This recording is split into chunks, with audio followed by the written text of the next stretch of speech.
यह कहानी एक ऐसे राक्षस की है जिसे आप लोग जानते होंगे या नहीं यह मुझे पता नहीं है। उस राक्षस का नाम है ब्रह्मा राक्षस। भूत प्रेतों में भी कई योनियां होती हैं, अनेक नाम होते हैं, जैसे कि भूत प्रेत, पिशाच, राक्षस, डायन, चुड़ैल आदि बहुत से नाम होते हैं। तो दोस्तों, मैं आपका समय बर्बाद न करते हुए अपनी कहानी पर आता हूँ। हमारे गांव में एक ब्राह्मण रहते हैं जिनका नाम है नत्थी लाल। लोग उन्हें शर्मा जी कहकर बुलाते हैं। उनके घर से कुछ दूर खेत था। उस खेत पर एक बहुत बड़ा पीपल खड़ा था। वह पीपल बहुत पुराना था। कुछ समय बाद उन्होंने उस खेत पर घर बनवाने की सोची। पहले वाला घर बहुत छोटा होने की वजह से उन्होंने खेत पर घर बनवाने की सोची। उन्होंने उस पीपल को काट कर अपना घर बनवा लिया। कुछ दिन तो ठीक ठाक चला, पर कुछ दिन बाद शर्मा जी बड़े परेशान रहने लगे। वह पूजा करते थे, कभी नहीं। तो उनकी बीवी ने उनके बदले स्वभाव को देख उनसे पूछा कि तुम पूजा भी नहीं करते, आजकल बदले से रहते हो, कभी बच्चों को डांटते रहते हो, तुम्हें हुआ क्या है? पंडित जी के चेहरे पर मुस्कान आई और वह कहने लगे, मेरे घर को तोड़कर अपना घर तो बना लिया है, और इसे क्या पूजा करने की कह रही हो? सब कुछ मैं ही हूँ, मैं ही भगवान हूँ। इसे पूजा करने की कोई जरूरत नहीं है। वो कभी दांत मीसते, कभी बड़े प्यार से बोलते, कभी आंखें लाल तो कभी सही हो जाते थे। उनकी बीवी को शक हो गया कि जरूर किसी भूत प्रेत का साया है, और वो बातें ऐसे करते हैं जैसे कि वो दो लोग हों।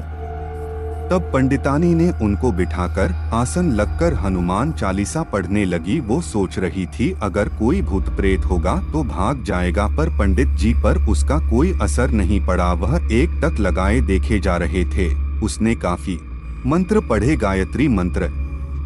तभी पंडित जी की आंखें लाल हुई और कहने लगे, मैं किसी से नहीं डरने वाला, और तू क्या समझ रही है, मैं इसे ऐसे नहीं छोड़ने वाला। तब तक उसका छोटा बच्चा वहां आ गया। मम्मी, पंडित जी ने उसे ऐसे जोर से पकड़ के खींचा और ऐसा लग रहा था कि उसके सिर को कच्चा ही चबा जाएगा। पंडितानी ने कहा, बच्चे को छोड़ दो, इसने क्या तुम्हारा बिगाड़ा है? उसे छोड़ दो। पंडितानी ने विनती की, बड़े नम्र भाव से कहा कि उसे छोड़ दो। तो उसने उस बच्चे को छोड़ दिया और कहा कि मैंने तुम्हारे इस नम्र भाव की वजह से इसे भी छोड़ रखा है, नहीं तो मैं इसे कब का मार चुका होता। उसने फिर पूछा, तुम कौन हो और मेरे पति को तुमने क्यों बस में कर रखा है? आप हमसे क्या चाहते हो? आप हो कौन? तब उसने कहा, अगर अपना भला चाहती हो तो पीपल के पेड़ लगाओ, जितने भी हो सके पेड़ लगाओ, फिर मैं बताऊंगा कि मैं कौन हूँ और फिर मैं चला जाऊंगा। तब पंडित जी की बीवी ने 101 पेड़ पीपल के लगाए। एक दिन उसकी पत्नी ने देखा कि आज पंडित जी सुबह उठकर पूजा पाठ करके आ चुके हैं।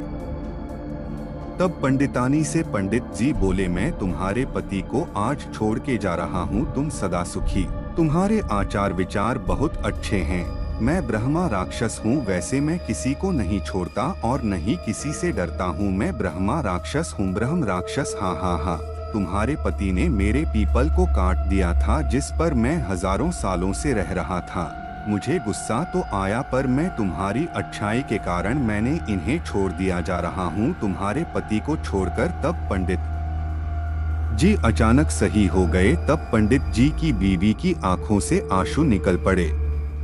तो दोस्तों, अगर बुरे के साथ अगर अच्छा करोगे हो तो एक दिन वह भी अच्छा हो जाएगा। ऐसे ही स्टोरी टाइप वीडियो देखने के लिए हमारे चैनल को लाइक करें, सब्सक्राइब जरूर करें। प्लीज आप लोग कमेंट करें कि अगला कहानी किस स्टोरी पर हो।